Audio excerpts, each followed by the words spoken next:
Bien, el siguiente video corresponde a la resolución del examen de la materia de redes eléctricas 2 del primer parcial. Tenemos el primer tema, el cual nos pide determinar este voltaje V sub 0, que es la caída en la resistencia de 60K, y el voltaje V sub 1, que corresponde al voltaje del capacitor de 60 nanofaradios, y ambos es para tiempos mayores que 0. Entonces primero vamos a hallar las condiciones iniciales cuando el circuito es estable. Como nos indica aquí el interruptor en t igual 0, solo tendríamos esta parte del circuito de acá.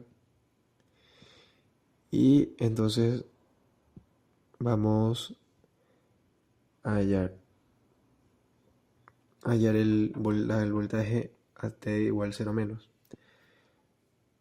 Entonces hemos redibujado aquí el circuito y para t igual a 0 menos el voltaje del capacitor de 30 nanofaradios va a ser igual al voltaje de la fuente, o sea, va a ser igual a los 120 voltios. Que hemos hecho aquí una pequeña equivalencia entre la fuente de corriente de 4000 amperios con la resistencia de 30K. Y aquí tenemos la equivalencia, entonces este voltaje del capacitor va a ser igual al voltaje de la fuente cuando el circuito es estable. Ahora, para la segunda parte del circuito a T0 menos, tendríamos esta sección de aquí, que corresponde a la fuente de 90 voltios, 120, una resistencia de 120K y una resistencia de 60K. Hacemos una pequeña malla para hallar la corriente, resolvemos la ecuación y sabemos que el voltaje V sub 0 va a ser igual a la corriente por ese valor de resistencia. En este caso nos da 30 voltios. Ahora redibujamos el circuito para t igual 0 más. Entonces esta vez ya ahora sí tendríamos los capacitores y ya no tendríamos la parte de la fuente. La primera fuente de corriente, solo nos quedaría la fuente de 90 voltios. Entonces sabemos por propiedad del capacitor que el voltaje a 0 más es igual al voltaje a 0 menos, dado que no se permiten los cambios bruscos de voltaje. Igual con el voltaje 1 va a ser igual al voltaje a 0 más, voltaje 1 a 0 menos, ya que no es propiedad del capacitor no permitir los cambios bruscos de voltaje. Entonces redibujamos el circuito con estas condiciones y hallamos la expresión de la ecuación del voltaje en función del tiempo. Debemos acordarnos que esto corresponde a la respuesta forzada y esto es la respuesta natural. Y para el tau, en este caso, hemos hecho el cálculo del tau con un C', y el C' va a ser el equivalente entre estos dos capacitores, que ya lo hemos realizado, nos dio 20 nanofaradios.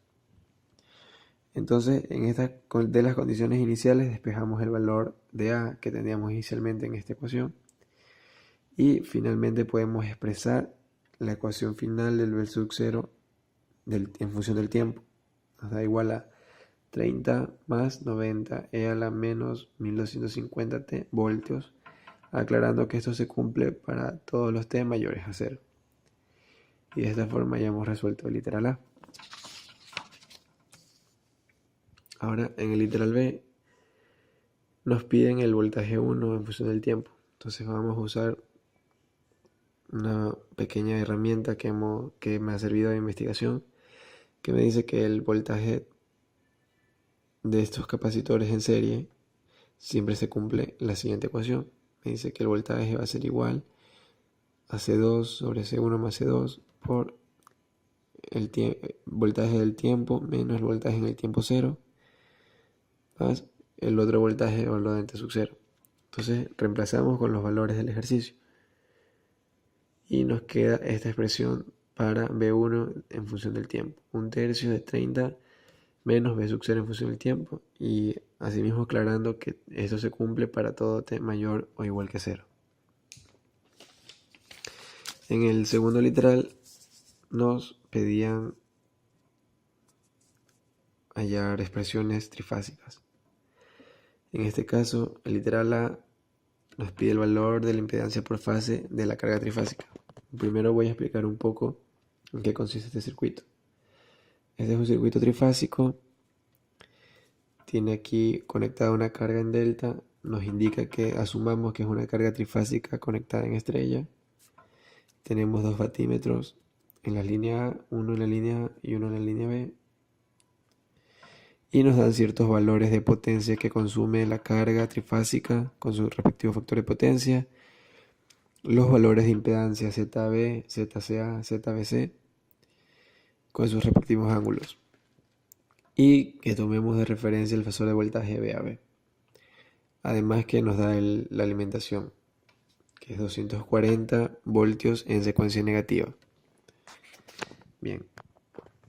Dado que este es un dato del problema, la potencia total activa, y este es otro dato del problema, dado que es un sistema trifásico de 240 voltios en secuencia negativa, esto también lo podemos deducir, y podemos deducir también esto con la relación de voltaje línea neutro y el voltaje de línea a línea. Entonces, una vez con todos estos datos, y esta fórmula de potencia de sistemas trifásicos, que dice que la potencia total activa es igual a la raíz de 3 de voltaje línea a línea, corriente en línea, por el coseno de teta, que en este caso es el factor de potencia, que también es otro dato del problema. Con todas estas ecuaciones despejamos los valores de las corrientes en línea y de esta forma despejamos el valor de la impedancia de la carga trifásica. Correcto. Este literal B nos pide asimismo determinar el valor de la impedancia Z sub 0 conectada antes de la carga conectada en delta.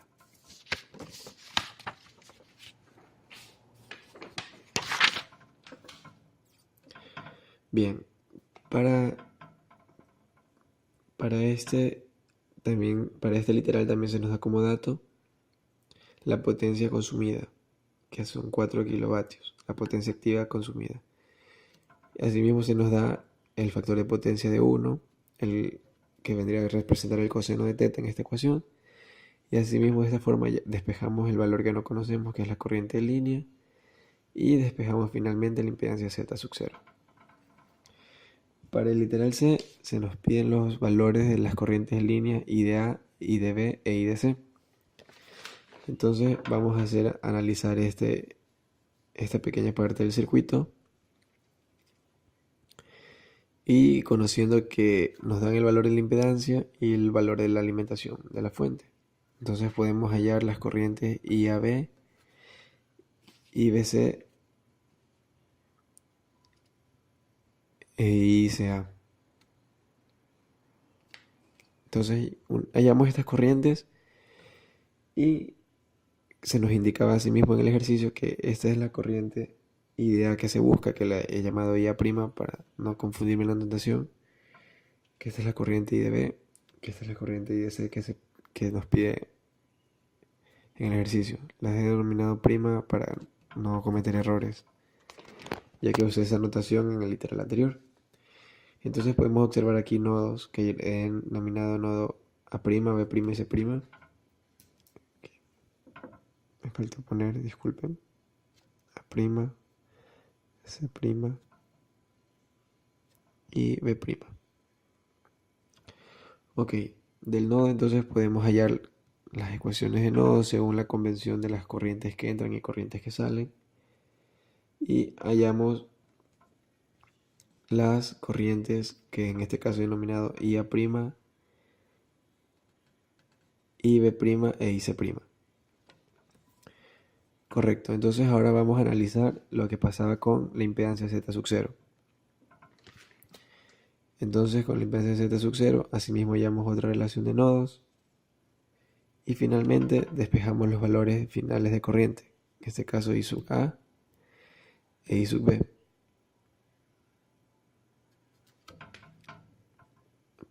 Listo, para el literal D nos pedían las lecturas de ambos batímetros. Entonces sabemos que la potencia total va a ser igual a la corriente por el voltaje, además del coseno. En este caso, θ1 menos θ2 va a ser igual a coseno a la menos 1, que representa del factor de potencia, o sea, al θ. El coseno a la menos 1 del factor de potencia. Esto representa un teta, otro valor angular.